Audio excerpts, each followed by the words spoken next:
তুমি গোৱালপাৰাৰ গোটেই গুণ্ডাখিনি একলগ কৰিছা, হায়াৰ কৰি আনিছে লক্ষীপুৰৰ গুণ্ডা। ৰাভা অট'নমাছ কাউন্সিলৰ এৰিয়াৰে মানুহ নহয়। প্ৰকাশ কাশ্যপ, টংকেশ্বৰ ৰাভা এইবাৰ নিৰ্বাচনত আপুনি জয় হ'ব বুলি ভাবেনে?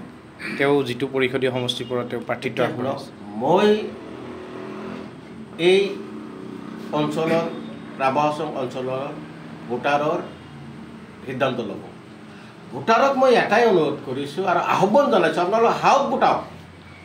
টংকেশ্বৰে কিছু নুবুজা ল'ৰা, সহজ সৰল ল'ৰা স্কুলৰ পৰা ৰাস্তাত নামাই আনি সেইবিলাকক লৈ আতংকৰ সৃষ্টি কৰি দিয়ে। শিক্ষা অনুষ্ঠানৰ পৰা ৰাস্তাত নামাইছে। এই যে ভয় বা ভোটাৰক দেখায়, যোৱাবাৰত তেওঁ কেনেকৈ শিকায়, তেওঁ হাৰে। তেওঁ কিছুমান এৰিয়াত গৈ গুণ্ডা বাহিনী নামাই দি ভোট দিবলৈ আহিবলৈ নিদিলে। কিন্তু এইবাৰ সকলোৱে সাহস গোটাইছে, গোটেই ভোট দিবলৈ আহিব। আৰু যদি গোটেই ভোটাৰে ভোট দিবলৈ আহে, টংকেশ্বৰ ৰাভাৰ বিপৰ্যয় নিশ্চিত। টংকেশ্বৰ ৰাভা মানে ৰাভা হাছঙে কৈ আছে যে তেওঁলোকৰ যিটো ৩৬টা পৰিষদীয় সমষ্টি, তেওঁলোকে ৩৬টাতে মানে আসন লাভ কৰিব।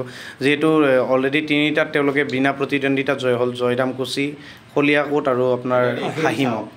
এইটোৱে চাওক, আজি আৰু এটা বিতৰ্ক, এটা কথা বাৰ বাৰ উত্থাপন হৈছে যে কংগ্ৰেছৰ কেণ্ডিডেটে কিবা ধনৰ বলত তেওঁলোকে মনোনয়ন প্ৰত্যাহাৰ কৰিছে নেকি?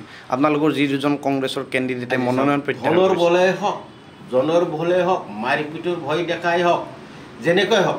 মই জয়ৰামকুছিটো গোৱালপাৰা জিলাৰ, কামৰূপ জিলাৰ বিষয়ে মই সিমান এটা নাজানো। গোৱালপাৰা জিলাৰ জয়ৰামকুছিৰ যিটো কেণ্ডিডেট, এজন নহয় ২-৩জন কেণ্ডিডেট হয় নোহোৱা হয়, কেণ্ডিডেট হয় নহয়। এজন ভাল ছোৱালী, MA পাছ, ছোৱালীজনী ফাইনেল টিকেট ল'ব। সেই ছোৱালীজনী নাই ক'ত? মেঘালয়। আৰু মেঘালয় কোন? তাতে এজন উচ্চ শিক্ষিত গুণ্ডা প্ৰকাশ কাশ্যপ, যোৱা গভৰ্ণমেণ্টৰ দিনত। প্ৰকাশ কাশ্যপ কোন হয়? যোৱা বিজেপিৰ গুণ্ডা। মই তাতে বিজেপিৰ গুণ্ডা কম, লিডাৰো নহয়, ৱাৰ্কাৰো নহয়। কাৰণ কাশ্যপ, প্ৰকাশ কাশ্যপ আগৰ CM-ৰ OSD আছিল, আপোনালোকে সকলোৱে জানে। সেই সময়ত অলপ সহজ সৰল আছিল, সিমান এটা গুণ্ডামি কৰা নাছিল। কিন্তু যেতিয়াই নেকি হিমন্ত বিশ্ব শৰ্মা ডাঙৰীয়া মুখ্যমন্ত্ৰী হ'ল, তেওঁৰ গুণ্ডাগিৰিৰ উৎপাতত মানুহ থাকিব পৰা নাই। আৰে যোৱা মিউনিচিপেল ইলেকশ্যনত, লক্ষীপুৰ মিউনিচিপেল ইলেকশ্যনত এটা কেণ্ডিডেটক আমাক কৰিব নিদিলে। লাষ্টত দুটা ৱাৰ্ডত 2জন কৰি MLA। কংগ্ৰেছে উঠোৱা বুলি নহয়, এইটো সত্য কথা। মই প্ৰমাণ সহ দি আছোঁ, তেওঁৰ লিগেচি সহ দি আছোঁ। তেওঁৰ পূৰ্বপুৰুষ কেনেকুৱা আছিল, পিতৃপুৰুষ কেনেকুৱা আছিল, তেওঁৰ ভাই ককাই কেনেকুৱা, মই ডিটেইলছ দি আছোঁ। তাৰে NRCৰ গোটেই পেপাৰ্ছ দি আছোঁ। কিন্তু তেওঁ সেইবিলাক উত্তৰ নিদিয়ে। তেওঁ সেইবিলাক উত্তৰ নিদি পেলাই চালে বেৰে কোবাই থাকে। উল্টা মোৰ বিৰুদ্ধে, মোৰ হিচাপ হোৱা নাই নহয়, তোমাৰ হিচাপহে হৈ আছে। ৰাভা হাছং অট'নমাছ কাউন্সিলৰ ইলেকশ্যন, গতিকে তোমাৰ হিচাপটো তুমি দিয়া। যেতিয়া বিধানসভা নিৰ্বাচন আহিব, তেতিয়া মোৰ হিচাপত হ'ব। মোক গালি গালাজ পাৰি ইটো সিটো কৰি লাভ নাই। আমি বিৰোধী ৰাজনৈতিক হিচাপত তোমাক প্ৰশ্ন কৰিছোঁ।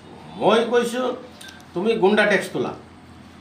গোৱালপাৰাৰ পৰা একেবাৰে কামৰূপ জিলালৈকে তুমি গুণ্ডা টেক্স তোলা। এই গুণ্ডা টেক্স তোলা, গুণ্ডা টেক্স মই কিয় কওঁ? ৰেভিনিউ নহয়। তুমি ৰেভিনিউ যদি তুলিলে হয়, মই গুণ্ডা টেক্স নকলোঁ হয়। তুমি ৰাভা হাছং অট'নমাছ কাউন্সিলৰ নামত প্ৰত্যেক গাড়ীৰ পৰা পইচা তুলি আছা। সেই পইচাটো ৰাভা হাছং অট'নমাছ কাউন্সিলৰ একাউণ্টছত জমা হ'ব লাগিব।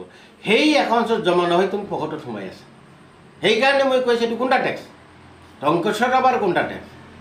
আৰু এই গুণ্ডা টেক্স লোৱাৰ কাৰণে চৰকাৰে কিছুমান বেয়া সিদ্ধান্ত ল'লেও ৰাভা কমিউনিটিৰ কিবা ক্ষতি কৰিলে তুমি মাত নামাতা। মই কৈ আছোঁ তোমাক, জুমুৰি ৰাভাৰ মৃত্যুৰ সময়ত তুমি নিমাত কিয়?